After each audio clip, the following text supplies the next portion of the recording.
Cinema तुम्ही पाहिलाय का? या सिनेमात परिणीतीने भूमिका केलेलं कॅरेक्टर एका पाठोपाठ एक लग्न करत सुटतं.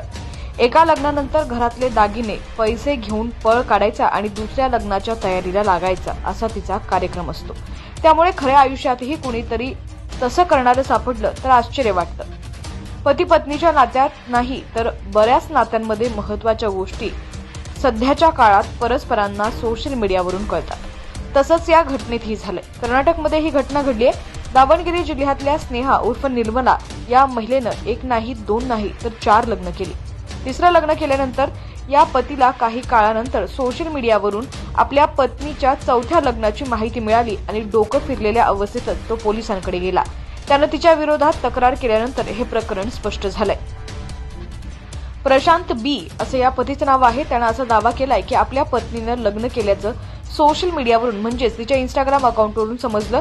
मुळात प्रशांत बी हाच त्याच्या पत्नीचा तिसरा पती आहे. प्रशांत आणि स्नेहा उर्फ निर्मला यांची गोष्ट ही सिनेमाच्या स्टोरीपेक्षा कमी नाही. पत्नी बेपत्ता असल्याची तक्रार त्यानं 21 नोव्हेंबरला पोलिसांकडे नोंदवली. आपण गर्भवती असल्याचं सांगून ती माहेरी निघून गेली होती. मला न सांगताच तिनं गर्भपात केला आणि सरळ दुसरं लग्न केलं. आमच्या लग्नाला 1.5 वर्ष झालं होतं. मी इंस्टाग्रामवर फोटो पाहिल्यानंतर मला तिच्या लग्नाविषयी कळालं असं प्रशांतनं TV9 कन्नड या वृत्तवाहिनीला सांगितलं. स्नेहा उर्फ निर्मला हिचा 4था पती बेंगळुरूचा रहिवासी असून त्याचं नाव रघु असं आहे. स्नेहा उर्फ निर्मला हिच्या आधीच्या 2 लग्नांची माहिती प्रशांतला मिळाली होती. तो म्हणाला, आम्ही सोशल मीडियावर भेटलो, प्रेमात पडलो आणि लग्न करण्याचा निर्णय घेतला.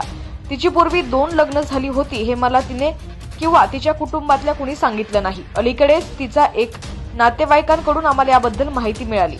स्नेहा फेसबुक आणि इंस्टाग्रामवर खूप सक्रिय असते. तिथं तिचे बरेच फॉलोअर्स देखील आहेत.